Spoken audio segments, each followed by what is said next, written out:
নমস্কার বন্ধুরা, সীমাজ রান্নাঘরে তোমাদের অনেক অনেক স্বাগত। আশা করি সবাই খুব ভালো আছো। দেখো, আজ আমি বানাতে চলেছি পনিরের একটা রেসিপি। খুব সহজ পদ্ধতিতে ঘরে বানানো উপকরণ দিয়ে আমি এই পনিরের রেসিপিটা বানাচ্ছি। আর এই রেসিপিটা তোমরা ভাত, লুচি, পরোটা এর সাথেও খেতে পারো। তাহলে চলো ঝটপট এবার শুরু করি। দেখো, পনিরের এই রেসিপিটা বানানোর জন্য আমি নিয়ে নিয়েছি কড়াইয়ে তেলটা গরম হয়েছিল, এর মধ্যে আমি দিয়ে দিচ্ছি পনিরটাকে আমি দেখো এইভাবে চৌকো চৌকো করে কেটে নিয়েছি। এবার এই পনিরগুলোকে আমি ভেজে নেব। খুব বেশি ভাজবে না, কারণ পনির খুব বেশি ভাজলে সেটা আবার অনেকটা শক্ত হয়ে যায়, ঝোলে দিলে ভালো লাগে না খেতে, তাই অল্প ভাজবে। হালকা বাদামি করে ভেজে নিলেই হয়ে যাবে। দেখো, পনিরটা ভাজা হয়ে গিয়েছে। এবার আমি এটাকে কড়াই থেকে উঠিয়ে নেব। তাহলে চলো এবার পনিরগুলো আমি কড়াই থেকে উঠিয়ে নিই। এইভাবে আমি বাকি পনিরগুলো ভেজে তুলে নেব। দেখো, সমস্ত পনিরগুলো ভেজে নিয়েছি। আর আমার এখানে আছে 200 গ্রাম মতো পনির। এবার এর যে গ্রেভিটা তৈরি হবে সেইটা তোমাদের দেখিয়ে দিই কীভাবে বানাচ্ছি আমি এখানে নিয়ে নিয়েছি বড় তেজপাতার অর্ধেক অংশ, বা তোমরা ছোট একটা তেজপাতা দিতে পারো। দিয়ে দিচ্ছি এলাচ, লবঙ্গ, দারচিনি। এই গোটা গরম মশলাগুলো একটু ফুটে উঠলেই এর মধ্যে আমি দিয়ে দেব পেঁয়াজ কুচি। এখানে আমি নিয়েছি একটা মাঝারি মাপের পেঁয়াজ, এবং এই পেঁয়াজটাকে আমরা হালকা বাদামি করে ভেজে নেব। দেখো, এইভাবে এটাকে হালকা বাদামি করে ভাজতে থাকবে। আর এটা হতে কমপক্ষে মিনিট খানিক সময় লাগবে। দেখো, আমাদের যে পেঁয়াজটা, সেটার রঙটা অনেকটা পরিবর্তন হয়ে গেছে। এবার এর মধ্যে আমি দিয়ে দেব রসুন কুচি, আদা কুচি। এখানে আমি দিয়ে দিচ্ছি রসুন কুচি। এখানে 5টা থেকে 6টা রসুনের কোয়া নিলেই হয়ে যাবে। আর এর মধ্যে আমি দিয়ে দিচ্ছি 1 চামচ আদা কুচি। এই রসুন আর আদা দেওয়ার পর এটাকে আমি আবারও একটু ভেজে নেব হালকা বাদামি করে। আর ঝালের জন্য অবশ্যই দিয়ে দিচ্ছি আমি লঙ্কা। এখানে আমি 3টে লঙ্কা দিয়েছি। যেহেতু পনিরের তরকারি একটু ঝালটা কম হলেই ভালো লাগে, তো সেই জন্য ঝালটা আমি কম ব্যবহার করছি। দেখো, এগুলো আমার সমস্ত ভাজা হয়ে গেছে। এরপর এর মধ্যে আমি দিয়ে দেব টমেটো। এখানে আমি 2টো মাঝারি মাপের টমেটো নিয়েছি।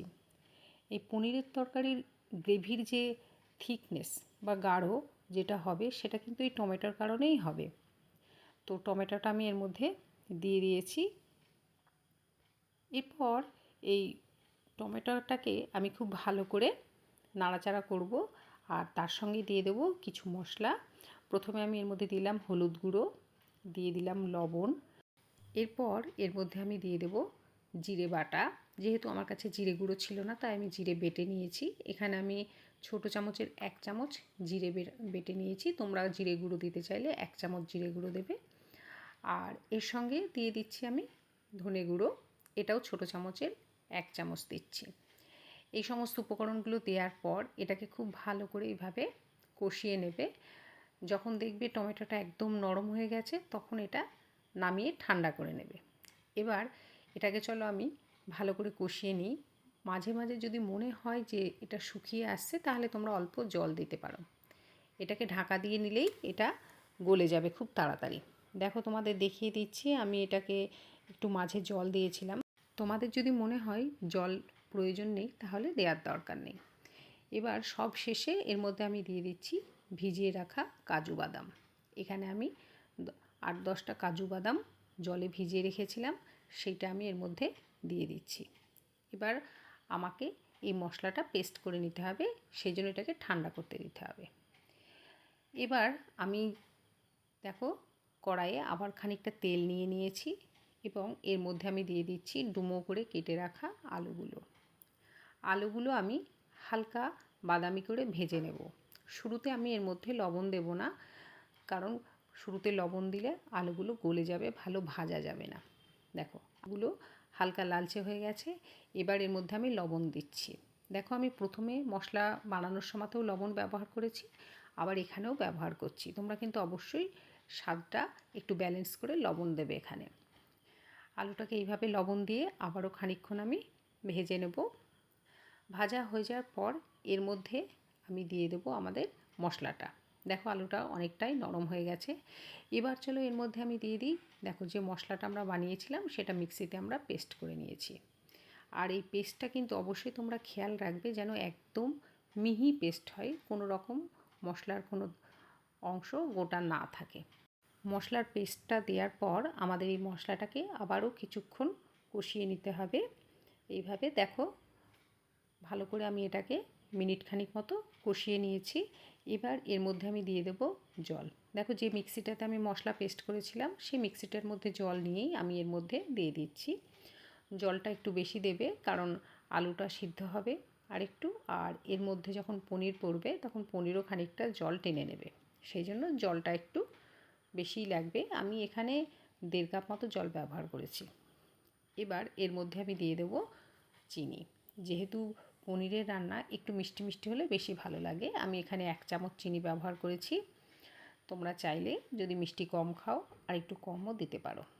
ব্যাস, এবার আর কিছুই নয়, এবার এটাকে আমি ঢাকা দিয়ে ফুটতে দেবো কিছুক্ষণ, তাহলেই ঝোলটা রেডি হয়ে যাবে।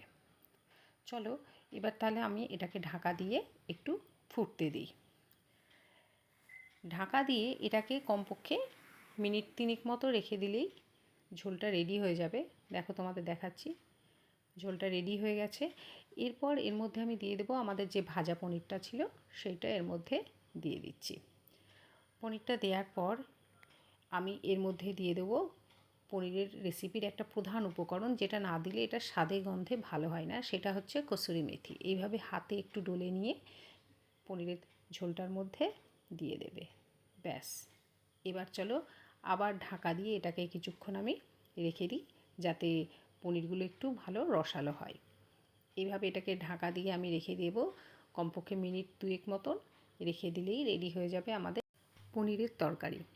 তাহলে চলো আর বেশি কথা না বলে এটাকে আমি পরিবেশন করে দিই। তাহলে শিখে নিলে কিভাবে আমি তৈরি করলাম এই আলু পনিরের তরকারি।